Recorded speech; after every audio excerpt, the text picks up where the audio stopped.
Broadcasting from our subterranean studios in beautiful Paradise Valley, Pennsylvania, it's Business and Brain Tumor Talk, a unique show with topics to educate, inspire, and implement. Without further ado, here's your host, Rick Franzo.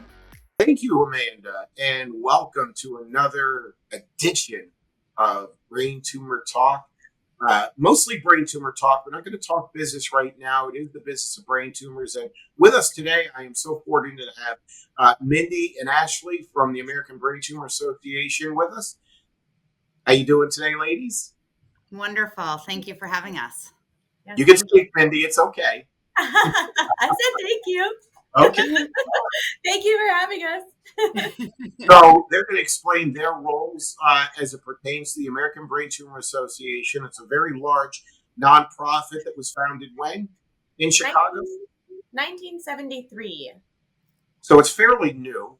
Fairly new. 1973. I was in second grade, I think. And so, ladies, you don't have to go and give a timeline where you were. That's right. Preconception over here. Preconception.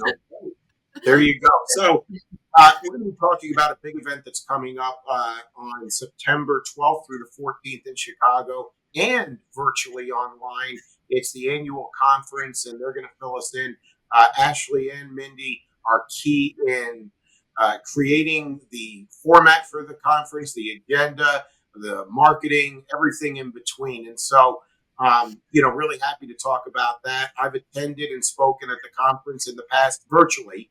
And so I know that it's very vibrant and it's very important for the brain tumor community. So question for you ladies first. I'll start with you, Mindy. What brought you to be working with and for the American Brain Tumor Association? Sure. So my background is in nursing. And when I graduated nursing school, I knew I wanted to do something with the brain. I just wasn't sure what yet. I either wanted psychology or brain, and neuro is just how it all goes together. You get the best of both worlds in that sense. I just find the brain so intriguing, and just the way that it works, and all of the mechanisms and the microenvironment and how all of that kind of plays into each other it's very interesting. And it's no matter if it's a brain tumor or a brain injury, the cognitive deficits and the physical deficits as well that can go along with it are just so tough, and it's just so hard. It's so different than any other part of your body that you can injure, because the brain is so powerful and full of so much good stuff. So I actually, after working in the hospital for quite a while on the neural floor, I transitioned into clinical research, where I was a research nurse for phase 0-2 clinical trials for brain tumor patients. And that really grew my love for brain tumor patients.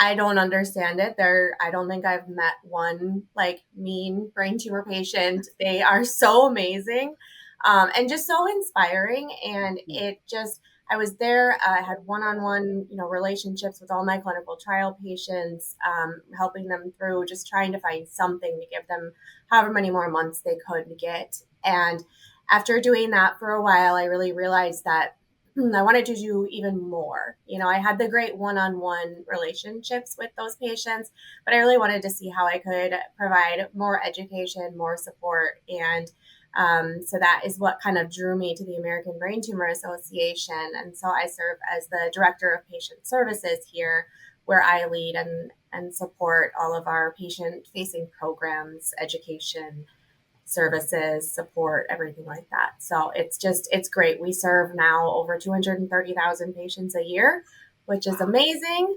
And we've funded over 800 research projects.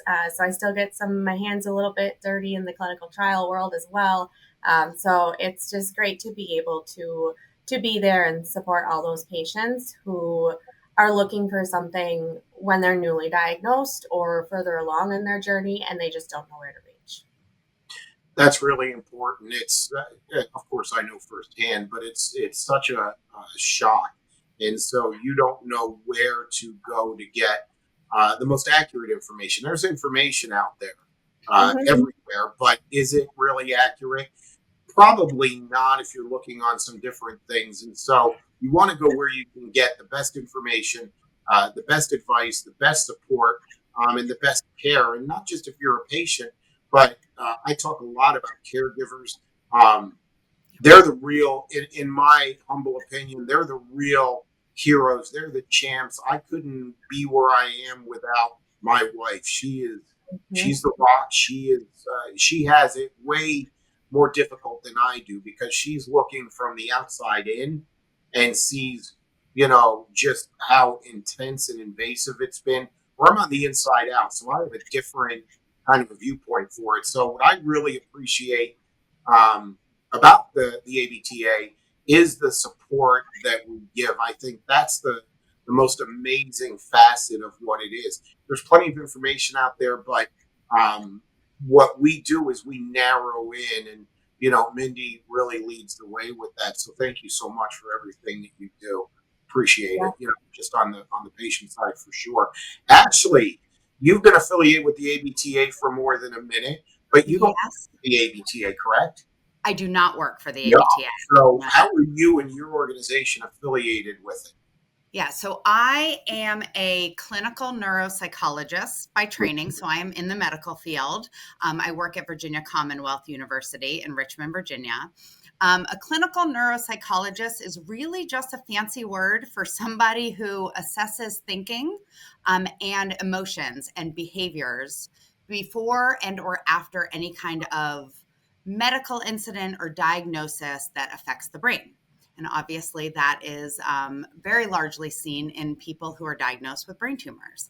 We know that there are cognitive insults, and we know that it is a roller coaster of emotions being diagnosed. You said the immediate shock, and then there can be sadness and anger and exceptional fear. I'm trying to navigate this disease and all of the treatments that come along with it.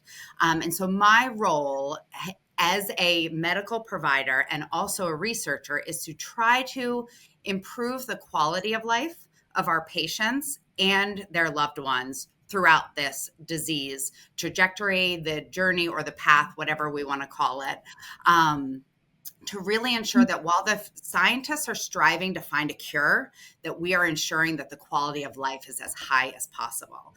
So the way I became affiliated with ABTA is that years ago, I don't even know how many years ago, maybe 7 years ago, 8 years ago, they asked me to present on the research and the knowledge, the expertise that I had on cognition and quality of life at one of their, smaller virtual platforms. I think it was a family and patient meeting or patient and family meeting. And then from there, they have continued, thankfully, to ask me back. I have chaired meetings, those patient and family meetings. I have spoken at the national conference, and I was thrilled and delighted this year when they asked me to co-chair the national conference. And I believe Mindy can speak to this a little bit more, but I believe the request to have a neuropsychologist on as a co-chair was to really ensure that we were touching upon the quality of life factors, that obviously, treatments and all the different latest science is really, really important to know and to be up to date on. But we also want to ensure that while we're going through these treatments, that our patients and our caregivers are taken care of, that their emotions are supported, that their finances are supported, that they have all of the strategies and adaptations that they need to have a meaningful and purposeful life while they're here. And so I think that was kind of the goal, to have a mix of an MD and also a quality of life expert pair together for this conference. Yes. Yeah, definitely. That's something that ever since I've been at ABTA, that's something that's always been really important to me, just with what I've seen in my work, working with patients. The research and the science, obviously we need it, and it's amazing, and we need to be able to have that. But when we're gathering this many people together in the brain tumor community, they want to hear that stuff, but also that stuff takes a long time. It's not going to be available for several years. So it's good to hear what's coming and what's on the horizon. But what can we do right now? And that's where Ashlee really comes in with her expertise, is how can we help you right now live the best life that you can while you're going through this journey? And, Ashlee still has the highest registered and attended patient and family meeting on cognitive and emotional health. That's on our YouTube channel. And so everybody just loves her as a speaker as well. I mean, I remember one year we had you as a breakout session and everyone's like, why is she a breakout speaker? You need to be on the big stage. So now we've really given her the big stage as the co-chair alongside Dr. Ashlee R, who is a neuro-oncologist at the University of Florida College of Medicine. So they've made a really great team. And the program this year, it is definitely the most quality of life program that we've had. It's a lot. It's different than other years, and it's going to be really great. Though we're very excited.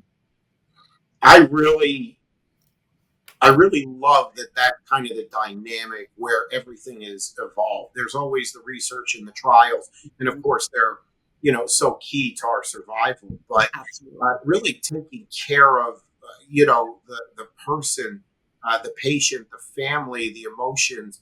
Everything really holistically and treating it as one. And really what I love the most is that you're meeting people where they are, right? Not where you think that they should be, or you have a preset or predetermined like point A, and this is where you should be on point B, because it's not. And you really covered a lot, both of you, on all the different aspects that you go through. It's that you touched a little bit on the 5 stages of grief, right?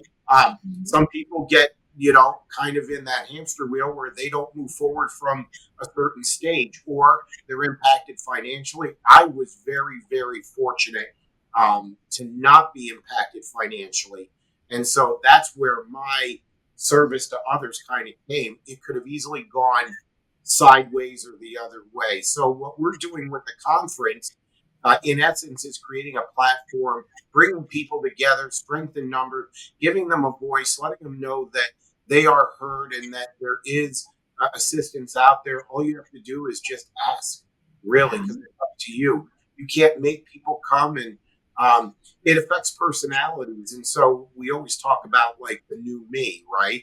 And so this is where the ABTA really helps you to accept and embrace and move forward with the new you. It's a new me, right? I sometimes years ago kind of lamented and missed the old me. He was okay, but I like this version a lot better, and I think other people do. I still, you still have those that don't like either version, and that's okay, which is just fine. But it does, counterpoint a little bit. There is people who are meaner, and I use that in air quotes, when they're affected by the brain, because whatever it is, it's location. Maybe they weren't like that before, but they've kind of switched that role just because of the damage that's been done. And the more that we learn about the brain and how the brain really heals itself, quite an amazing organ, the most intense computer in the entire universe that we know so far. And so that's really what it is. So the conference is super valuable. Lots of different events throughout the year that the ABTA has, with the BT5Ks that go around the country. I attended and spoke and hosted and was a keynote in 2016 at the BT5K in New York. And our good friend Sabine actually was one of the organizers, and she lives fairly close to me. So, she invited me, and we went to her house and then went on into New York City from there that morning. And what a great event. Really humbling to be surrounded by those who are survivors, and even families that have lost those and still came out to support, what their loved one actually endured and what they're still enduring. So this is where, it's so important, the mission, the vision, the core values, and that's what really drew me to the ABTA, 10 years ago or more. So that was really key. Let's talk about the conference. So it's Chicago and it's virtually. What does all that look like? And anybody can kind of chime in. How did the planning go? What was the thinking? I know we were looking at more of the patient care, taking care of the patient, the family, and all the things that go with it. So what are some things that we can expect to see at the conference this year? Sure. Well, I'll start, and then I'm going to let Ashlee run with it. Okay. Oh, it's September 12th through 14th this year. It is at the Renaissance Schaumburg Convention Center Hotel in Chicago, Illinois, 20 minutes from O'Hare. Technically, it's Schaumburg, Illinois, but close enough to Chicago, we can call it Chicago. And you can register online to come in person, or you can attend online virtually. We have a conference app that we implemented a couple of years ago because a full 2.5 day conference watching an 8-hour Zoom link sounds horrible. And I don't have a brain tumor. So, yep, see, you got it. There you go. There's the app. I love it. Thank you, Rick. So we have the app and I love it. We just published it on Friday. It went live. So, and already I'm starting to see patients and caregivers, talking on the discussion board. There's topics being created. Right. There's chats starting. There's questions being asked already in specific sessions. So in this app, you have access to, we have a live streaming crew. So you will be able to watch every session live as it is happening. And then we will record them all and upload them to our YouTube channel later. But so that's kind of the vibe of it. And then for the in-person, we have our therapy dogs, which I just added them as speakers on our web app now. So they are speakers. They are They're so cute. They are so cute. We have 7 this year. Oh my goodness. Wow. Yes. Canine Therapy in Chicago has partnered with us the last few years. In the last couple of years, we've only had 2 or 3, but we have 7. Peyton the pug, Millie, Jay, Rosie, Wilson, Cody. I don't know if that was 7. I probably missed someone, but yes, if you want to see them, you have to get the app so you can see their speaker profiles. But, wow. That's awesome. I got to check that out. I know, they're so cute. Poppy, that's the one I forgot. There's a little wiener dog. She's adorable. That's a wiener dog. So but our wiener dog is Rosie, and you mentioned one of them is named Rosie, one of the therapy dogs. So yeah, definitely get to check them out. Love the wiener dogs. Yes, and then you mentioned Sabine. So she's everywhere. She's amazing. She is also on our volunteer leadership advisory council. And she is on the board for an organization called Epic Experience. Yep. And they work with all cancer patients and provide literally epic experiences where it's like a 3-day camp or something like that for cancer survivors. And so we're partnering with them this year. So our in-person attendees will have the option on Friday at 4 o'clock on the 12th that they're going to get together, and Sabine is helping lead this. And it's going to be really a supportive atmosphere. It's called Campfire Connections. We will not be outside. We will not have a real campfire, but we will have a fake fire on a projector screen and some s'mores to try to make it outdoors. Right. You can turn the room air down if we want to make it cold, and you can pretend you're outside. But get together, and patients and survivors will be at tables, and then care partners will be at tables. They have activities. It's going to be wonderful. So if you're able to come in person, definitely recommend doing that. And then our other in-person activities are going to be on Saturday morning. We have a sound healing session by a sound healing facilitator from Gilda's Club. So very excited to have him. He'll bring in all his instruments and that's great meditation. And then on Sunday, we will have a chair yoga session from one of our speakers, actually, Dr. Shoma Sengupta. She actually just got certified in chair yoga. So she is now leading that for us Sunday morning. And then for our virtual attendees on Friday evening, we have a virtual healing through writing workshop that is led by Elephants and Tea.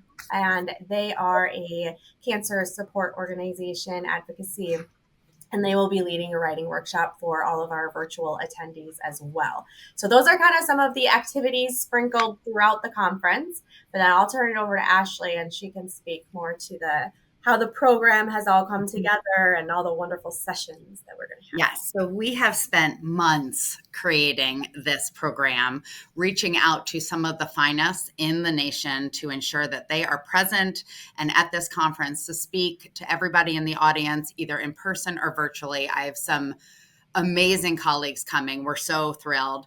Of course, back by popular demand, we always have the Brain Tumor Board, which I think they have almost every year at the national conference. It's where different specialists sit up on the panel and they walk us through multiple cases of what it looks like when your images or your pathology or your clinical case goes in front of a brain tumor board. What do the physicians talk about?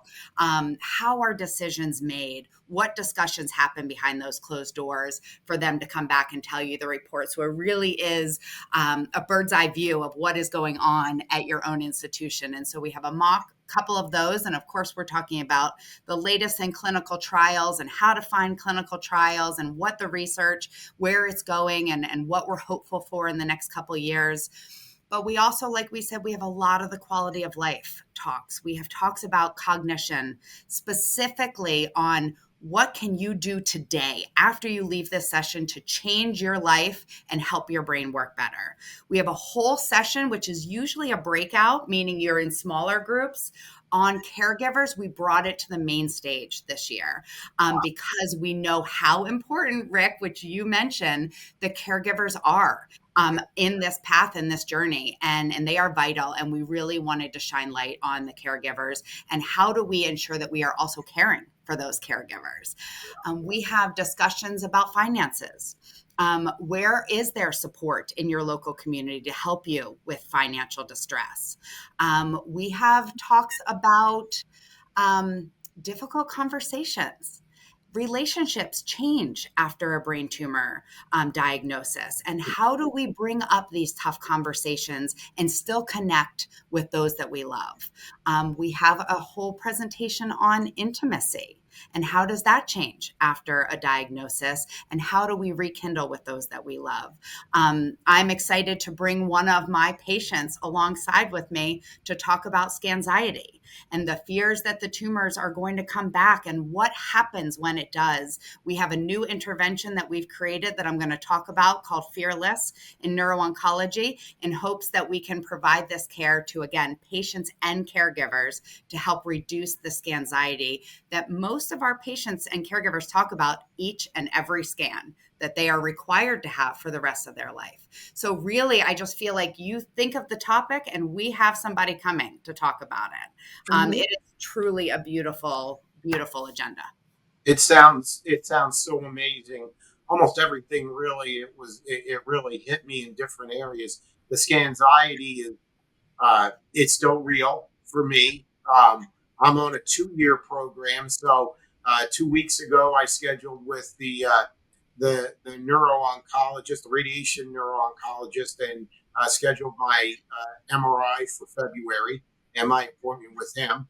And it kind of comes back. I mean, I've had 2 different tumors recurring after my initial tumor, so I still live with the 2. And is there statistically a chance? Yeah, there is, of me having another one. I don't fear that anymore.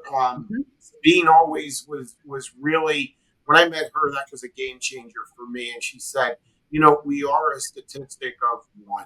And that is so important to remember. And so many people out there really struggle with so many of the things that you both were speaking about. So this is going to be super valuable.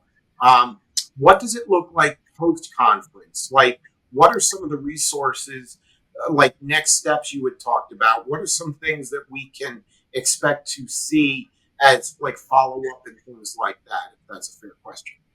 Yeah. Before I get to that, though, I just realized neither of us mentioned our keynote speaker. Yeah. Thank you, Mindy.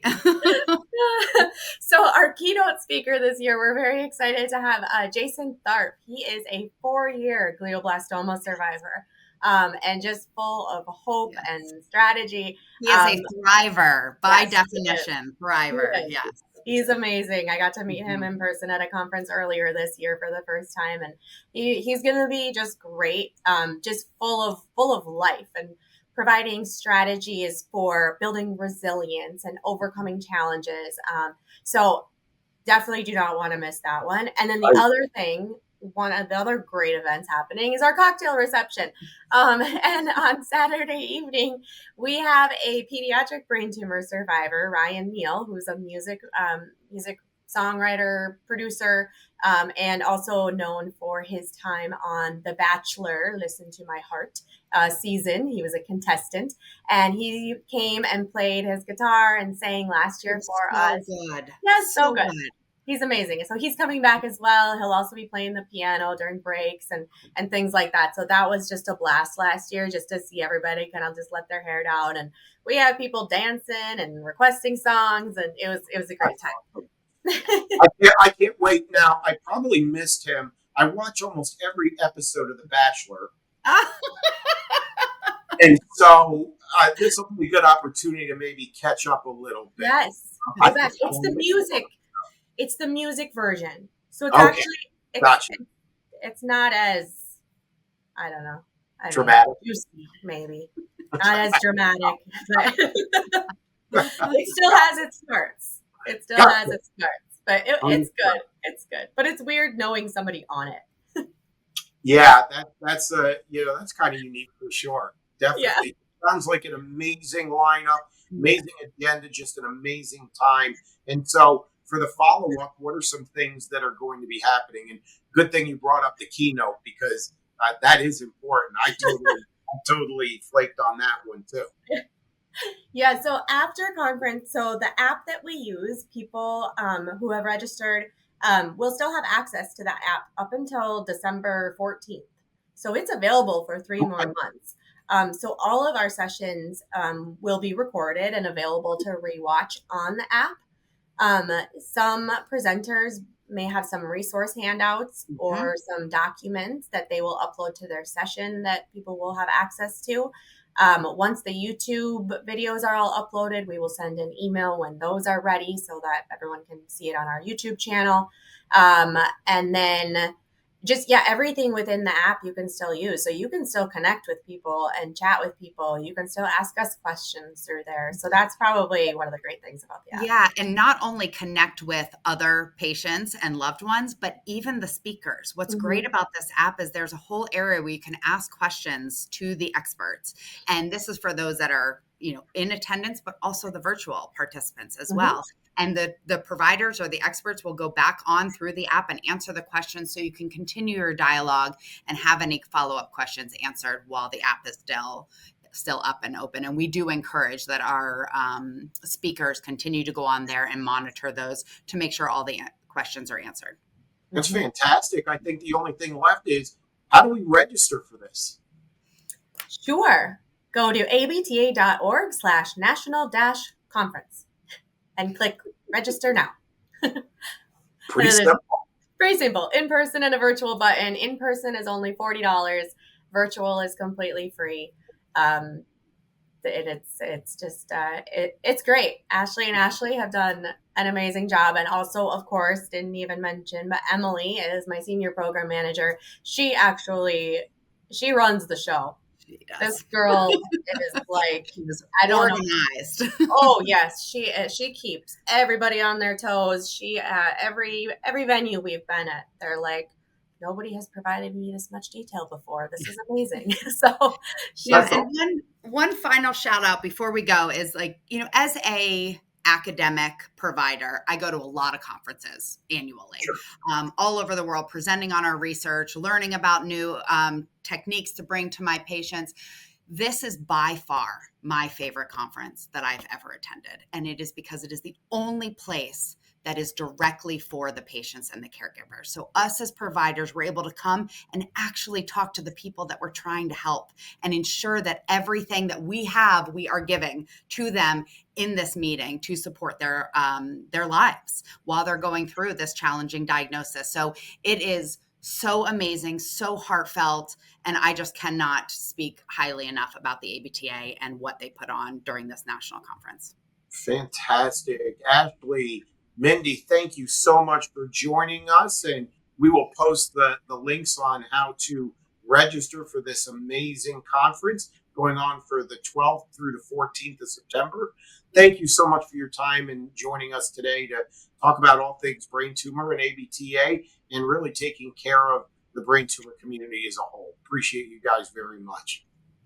Hopefully we'll see you in September. You Yes. will, definitely. Thank you. And that's our show, Thank you. Business and Brain Tumor Talk. Appreciate you joining us today. Stay gold and peace.